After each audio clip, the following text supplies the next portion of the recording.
Assalamualaikum warahmatullahi wabarakatuh. Alhamdulillahirabbil alamin. Nahmaduhu wa nasta'inu wa nastaghfiruh wa na'udzu billahi min shururi anfusina wa min sayyiati a'malina. May yahdihillahu fala mudhillalah wa may yudlil fala hadiyalah. Asyhadu an la ilaha illallah wahdahu la syarikalah wa asyhadu anna Muhammadan abduhu wa rasuluhu la nabiyya ba'dah. Muhammad sholli wa sallim ala nabiyyina Muhammadin wa ala alihi wa ashabihi wa mawalah amma ba'd. Bapak Ibu saudara sekalian yang dirahmati Allah, kajian sesi yang ketiga terkait dengan tuntunan ibadah di saat wabah COVID-19 ini ingin saya sampaikan terkait dengan tata cara pelaksanaan ibadah, baik itu ibadah sholat Jumat maupun nanti sedikit tentang ibadah di bulan suci Ramadan yang akan datang. Poin pertama yang ingin saya sampaikan bahwa kewajiban sholat 5 waktu merupakan kewajiban agama yang harus dikerjakan dalam kondisi apapun, termasuk kondisi wabah COVID-19. Maka tidak ada alasan bahwa ketika ada wabah seperti ini terus sholatnya jadi libur, sholatnya dapat keringanan, tidak melaksanakan sholat. Tentu tidak ada keringanan seperti itu dalam kondisi apapun. Poin pentingnya bahwa sholat harus selalu kita lakukan. Yang kedua, dalam kondisi tersebarnya wabah virus COVID-19 seperti sekarang ini, apalagi di daerah-daerah tertentu yang sudah memberlakukan karantina, sudah menjadi zona merah dan sebagainya, maka sholat 5 waktu itu cukup dilaksanakan di rumah masing-masing, tidak perlu dilaksanakan secara berjamaah di masjid. Dalam rangka untuk apa? Dalam rangka untuk mengurangi penyebaran COVID-19 juga agar terhindar dari kemadharatan yang lebih besar. Kita perhatikan, Nabi kita telah memberikan satu pedoman pada kita, la dororo wa la diroro. Janganlah ada kemadharatan dan juga pemudaratan. Jadi artinya kita tidak boleh membuat kemadharatan, sekaligus kita tidak boleh menciptakan kemadharatan itu bagi orang lain.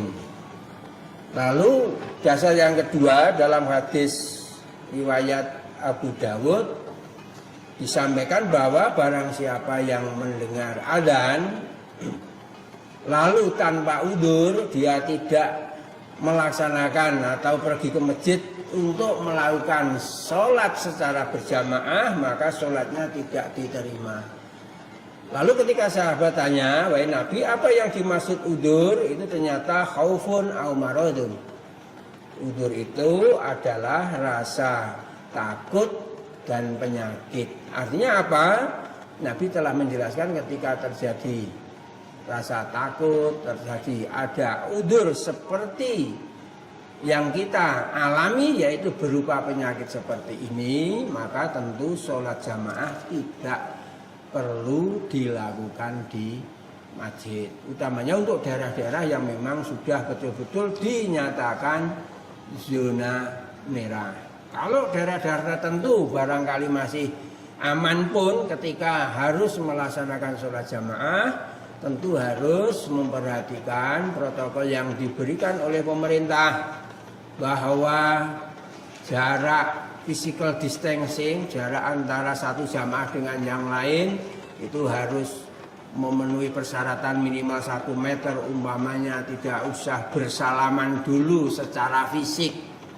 Saya sering katakan salaman di hati saja dulu, tidak salaman secara fisik. Itu upaya-upaya yang kita lakukan. Kalau nanti suatu saat sudah dikatakan bahwa ini memang kita harus sudah mencegah tidak kumpul lagi dan sebagainya, tentu sebagai umat Islam kita juga harus mentaatinya. Berikutnya, bagi orang yang mengalami dalam keadaan yang amat menuntut karena tugasnya, umpamanya para dokter, para medis yang terus-menerus memberikan layanan medis, ya, sehingga dengan layanan itu sangat mendesak pasiennya menjadi banyak, tidak memungkinkan untuk melaksanakan sholat secara tertib, maka sangat dimungkinkan bahwa untuk para medis, untuk dokter, untuk perawat, pelaku kesehatan itu dapat melaksanakan sholat dengan cara dijamak, tidak dikosor. Dalam hadis Nabi, riwayat Muslim itu kan dijelaskan bahwa Rasulullah itu pernah menjamak sholat zuhur dan asar, sholat maghrib dan isya di Madinah dalam keadaan tidak takut, juga tidak hujan. Jadi artinya keringanan-keringanan ini tentu diberikan kepada para medis, dokter, perawat dan sebagainya yang barangkali karena kesibukannya merawat pasien itu tidak dimungkinkan atau setidaknya keberatan ketika harus melaksanakan sholat 5 waktu tepat pada waktunya. Maka dimungkinkan untuk sholat itu dilakukan secara jamak bukan kosor, jadi hanya dikumpulkan zuhur dengan asar dan maghrib dengan isya. Yang berikutnya tentang sholat Jumat. Kalau untuk sholat jamaahnya sudah tidak dalam kondisi tentu nanti tidak dilakukan di masjid, maka sholat Jumat pun ketika dalam kondisi tertentu tidak memungkinkan, sholat Jumat juga tidak usah dilaksanakan dan diganti dengan sholat zuhur di rumahnya masing-masing. Dalam hal ini yang berlaku tentu hukum masakoh. Jadi kita kenal ada hukum asalnya, ada hukum penggantinya. Hukum asalnya apa? Hukum asalnya adalah sholat Jumat wajib dilakukan di masjid. Tapi karena kondisi-kondisi yang tidak memungkinkan, kondisi-kondisi yang akhirnya orang diberikan keringanan rusa untuk tidak melakukan, maka yang berlaku adalah hukum pengganti. Hukum penggantinya apa? Sholat zuhur. Kita perhatikan umpamanya dalam hadis Nabi riwayat Muslim itu dijelaskan bahwa kepada seorang muadzin yang ketika melakukan atau mengumandangkan adzan di waktu hujan itu ternyata dianjurkan oleh Nabi untuk mengganti kalimat hayyalah sholah dengan shollu fi buyutikum. Artinya apa? Oh, ternyata orang yang dalam kondisi hujan pun, kita bayangkan hujan di zaman Nabi itu kan tidak sebanyak yang ada di negeri kita. Itu saja diberi keringanan orang tidak jamaah ke masjid. Lalu dalam hal ini Ibnu Abbas menceritakan para ulama, para sahabat itu sama heran. Kok seperti itu? Mungkin pemikiran kita juga seperti itu. Ketika ada musibah malah orang katanya nggak boleh ke masjid, harus mendekatkan diri pada Allah. Kenapa nggak boleh ke masjid? Bagaimana jawaban Ibnu Abbas? Apa kalian merasa aneh dengan ini?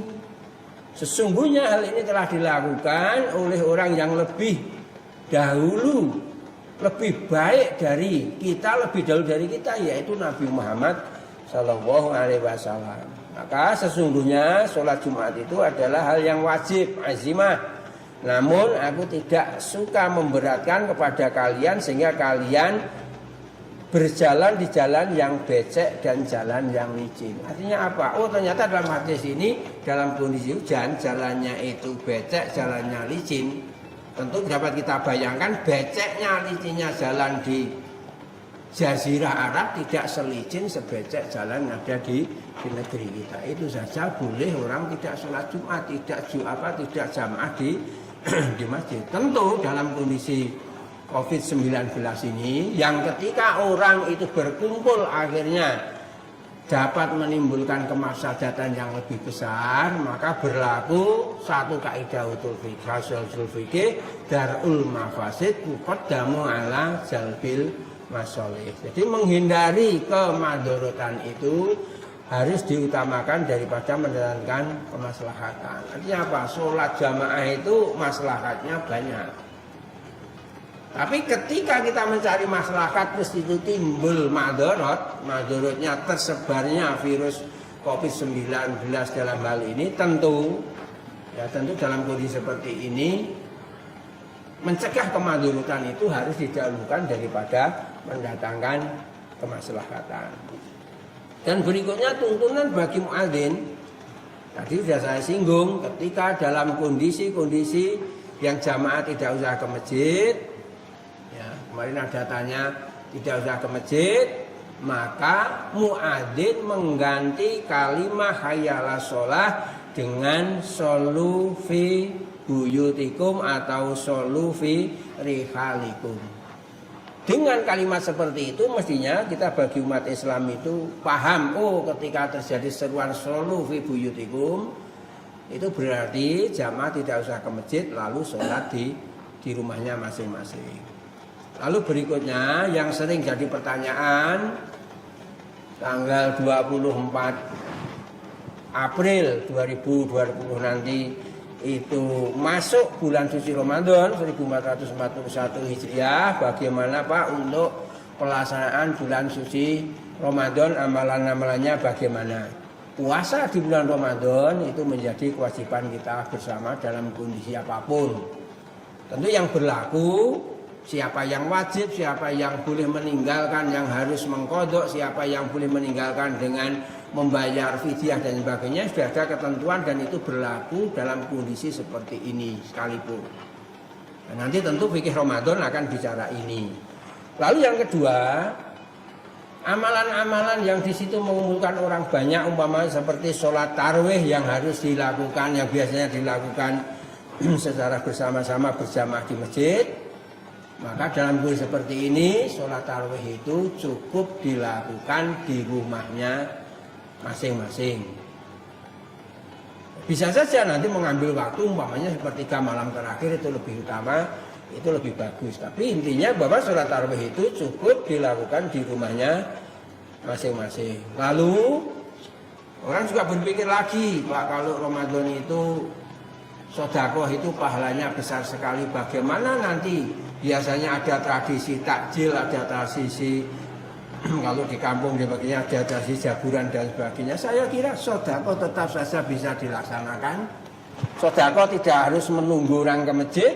Sedekah bisa dikoordinasikan oleh yang namanya takmir masjid, oleh panitia Ramadan, dikelola, bisa dikirimkan ke masing-masing jamaah. Saya kira itu sedekah tetap dilaksanakan. Kemadharatan dapat kita hindarkan, ya, semuanya dapat merasakan kenikmatan besarnya pahala sedekah. Jadi yang mengeluarkan senang, yang menerima pun juga senang, tidak ada kemadharatan. Demikian pula tradisi-tradisi buka bersama, tradisi-tradisi bagi anak-anak muda, ngabuburit dan sebagainya. Tentu dalam kondisi seperti ini semuanya harus kita kendalikan, kita cegah. Jadi kita berkonsentrasi untuk melakukan ibadah Ramadan dengan segala pengiringnya ini tentu cukup dilakukan di rumah masing-masing. Yang terakhir untuk Idul Fitri demikian pula. Apakah Idul Fitri nanti harus dilaksanakan? Tentu kita menunggu perkembangan berikutnya. Berharap semoga nanti sudah terjadi penurunan, sudah terjadi kondisi yang memungkinkan. Kalaupun tidak memungkinkan, maka Idul Fitri juga tidak usah harus dilakukan. Toh Idul Fitri hukumnya juga merupakan sholat sunnah yang menjadi perayaan bagi umat Islam. Tapi tentu dalam kondisi-kondisi seperti ini, untuk menghindari kemadharatan yang lebih besar, tentu Idul Fitri dengan segala pengiringnya, biasanya silaturahmi, halal bihalal dan sebagainya, itu saya kira bisa ditempuh dengan cara yang lain, tidak harus bertatap muka, tidak harus ketemu secara fisik. Tradisi-tradisi mudik mungkin bisa dikurangi, ya. syukur tidak usah dilaksanakan untuk tidak menimbulkan kemandorotan. Barangkali kita bisa menahan diri dalam satu kehidupan kita, dalam satu seumur-umur kita, barangkali hari ini kita tidak harus Idul Fitri, barangkali kita tidak harus berkumpul dan keluarga demi untuk kemaslahatan semua. Jadi kalau hal-hal itu dilakukan, saya kira tidak ada kemudaratan yang ditimbulkan oleh bentuk-bentuk ibadah yang kita lakukan. Dan sekalian, akhir yang saya sampaikan, tentu dalam kondisi-kondisi seperti ini tidak ada cara lain kecuali usaha lahiriah kita lakukan, tapi usaha batiniah kita lakukan selalu mendekatkan diri pada Allah untuk memperbanyak zakat, infak, sedekah, bantuan-bantuan sosial, juga pendekatan diri secara pribadi di rumah masing-masing, banyak istighfar pada Allah Subhanahu wa taala dengan upaya harapan semoga wabah Covid-19 ini segera berlalu, kondisi kehidupan kita juga normal kembali, segala dosa-dosa kita diampuni oleh Allah Subhanahu wa taala. Demikian yang saya sampaikan, ada kekurangan saya mohon maaf. Billahi taufik wal hidayah. Assalamualaikum warahmatullahi wabarakatuh.